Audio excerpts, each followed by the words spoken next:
지금 7시 41분이고 1월 20일 수요일 책 읽는 거를 이어서 해보겠습니다. 오늘 역시 무라카미 하루키 읽고 싶은 외국어 45페이지부터 시작할게요.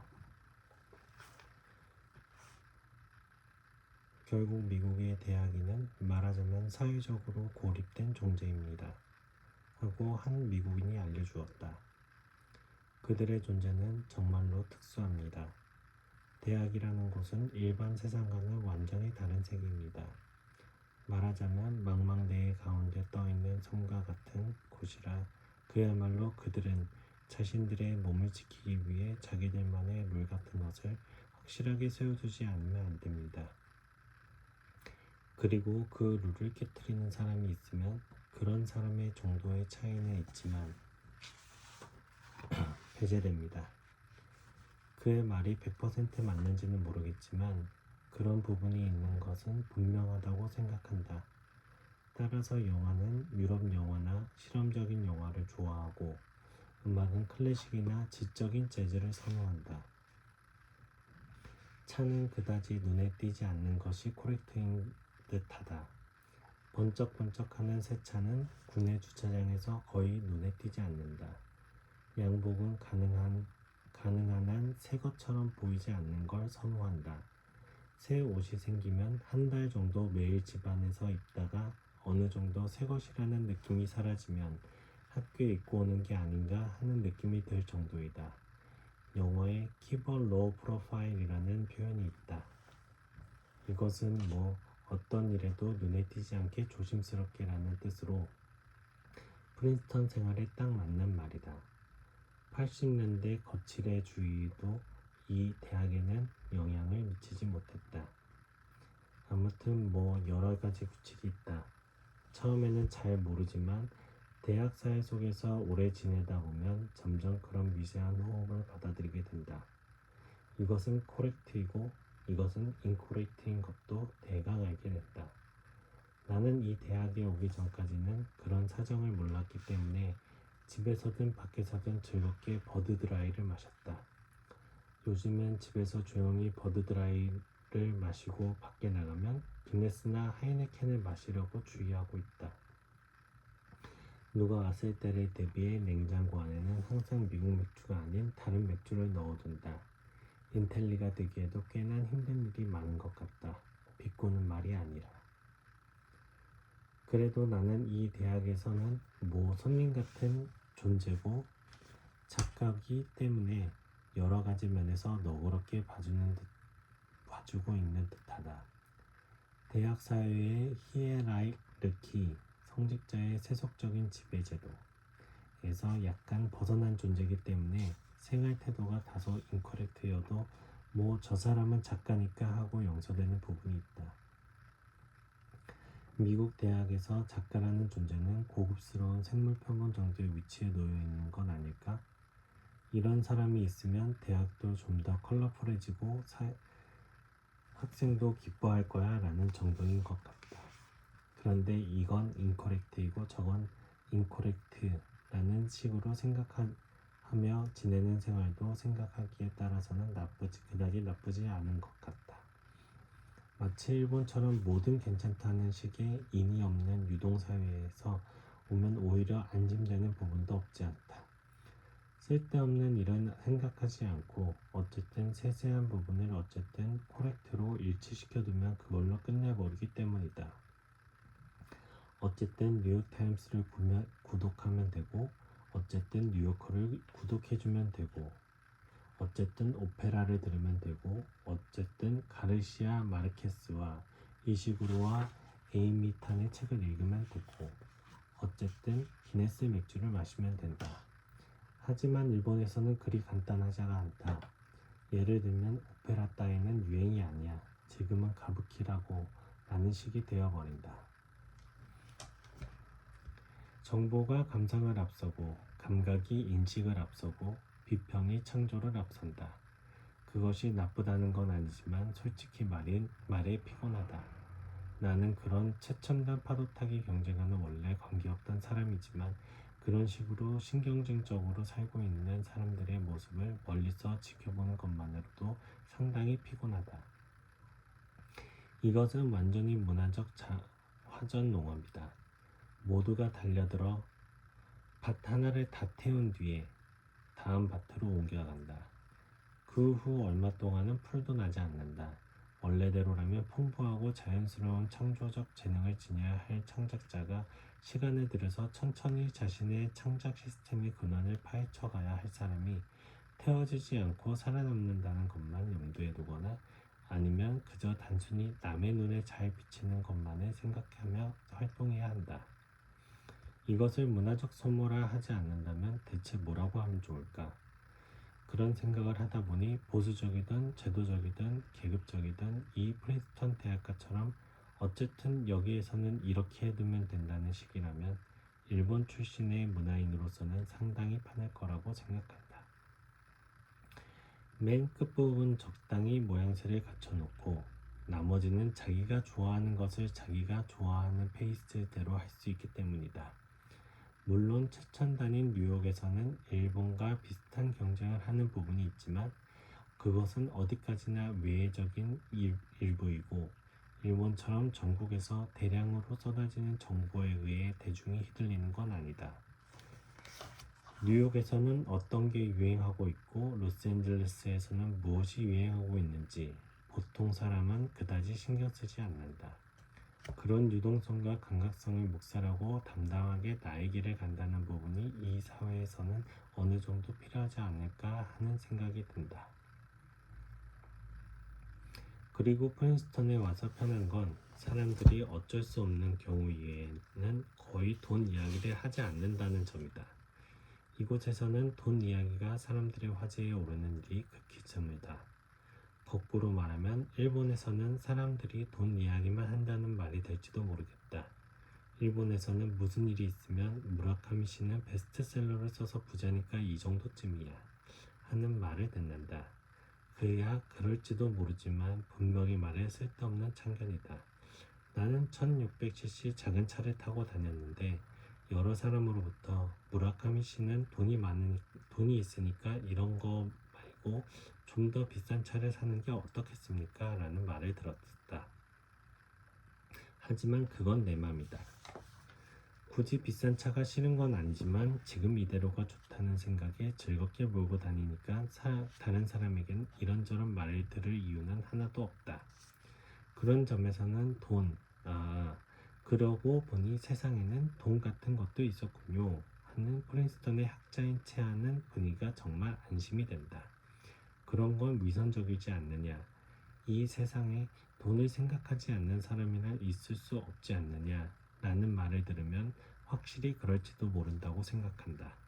하지만 여기서는 모두 돈 얘기를 그다지 입 밖에 꺼내지 않기 때문에 그것이 정말 자연스럽게 느껴지는 것이다. 그런 환경 속에서 살고 있으면 물질적인 영리 추구를 본체만체 하면서 세상이 전부 돈으로만 움직이는 건 아니다. 우리에게는 그런 것보다 더 중요한 것이 있다 하고 고집스레 살아가는 것이 본래 인텔리의 사명 아닌가? 당연한 자세가 아닌가 하고 문득 생각하곤 한다. 결국 좋은 의미에서건 나쁜 의미에서건 일본에서는 지적 계급성이라는 것이 거의 해체돼 버렸다. 전후 얼마 동안은 그런 것도 어느 정도 시스템으로 힘을 가지고 있었으나 공산주의나 음악다막이나 순수문학 같은 것을 소멸과 호호하듯이 어느 틈에가 슬며시 소리도 없이 사라져 버렸다. 지적 계급성이 알아져 버리면 계급적 스노비즘, 속물근성 같은 것이 존재 이외에도 사라져 버린다. 거기에 남아있는 것이라 하면 계급적 스노비즘의 잔존 기억을 대중에게 돌려 베를린의 장벽의 파편처럼 상품으로 조금씩 팔아치우고 있는 거대 유통정보 자본뿐이다. 그러나 사회의 대중화 평준화야말로 역사의 흐름이라는 관점에서 미국 사회와 일본 사회를 비교해보면 이렇게 되어버렸다 시기에 일본 쪽이 좋든 나쁘든 역사적으로 몇 단계 지나 있는 건 아닐까 하는 생각이 들기도 한다. 메가더 장군이 제2차 세계대전 후에 벌인 계급제도 해체 작업의 결과가 두 세대를 지나 마침내 그 전모를 드러내고 있다고 해도 되지 않을까? 그렇게 생각하면 미국 대학의 지적 소노미즘 같은 건 그야말로 개국사회의 최후의 몸부림에 지나지 않을지도 모른다. 이 같은 지적 삭수사회가 미국 안에서 앞으로 얼마나 오랫동안 살아남을 수 있을지 그건 아무도 모른다. 몇몇 소수의 예외를 제외하고는 조만간 사라져 버리지 않을까 하는 게 많은 이의 예상이다. 그런 사회를 하나의 사회로 유지시킬 수 있을 만큼의 여유가 미국이라는 나라에서 없어지고 있다고도 말하고 있다. 사실 미국 대학 경영은 전국적으로 거의 막다른 길에 와 있다. 하버드나 프린스턴, MIT 같은 초엘리트 대학의 경우는 아직도 그 정도로 심각하지 않지만 일반 대학은 만성적인 재정난으로 괴로워하고 있다고 한다.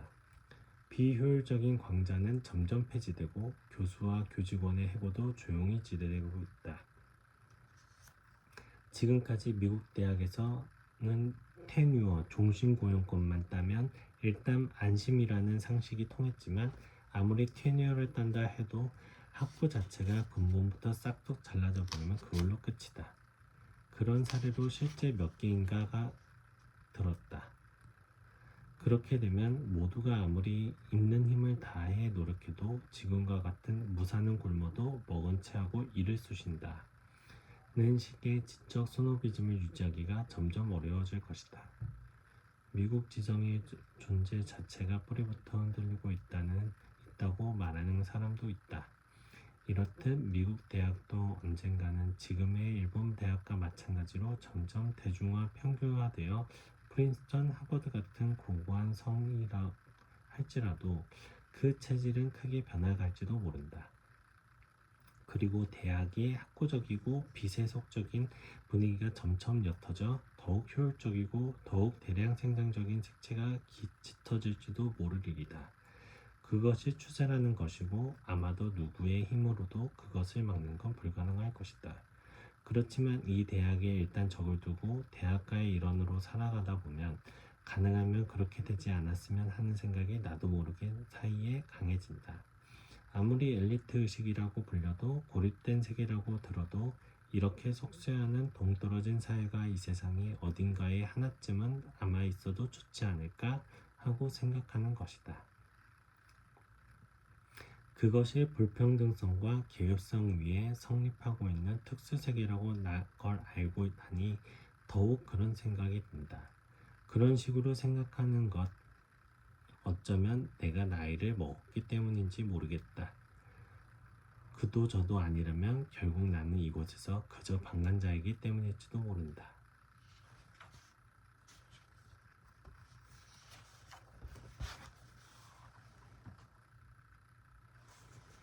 뒷이야기.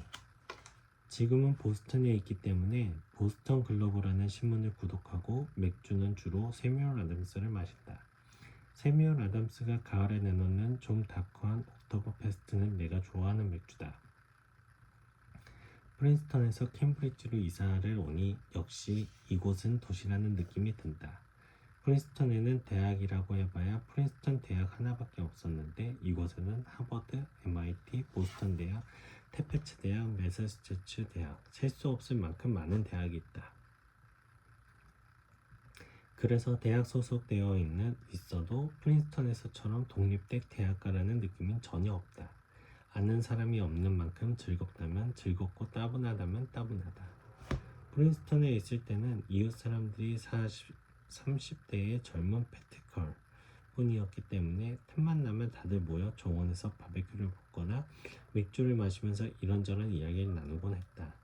텔레비전에서 트윈픽스 마지막 방송을 했을 때 트윈픽스 파티를 했다고 해봤자 기껏 도넛 커피를 산더미처럼 준비해놓고 왁자지껄 떠들면서 함께 프로를 보는 것뿐이었지만 어쨌든 모여서 하우스 파티를 하는 것이 마을에서 유일한 오락 같은 것이었다.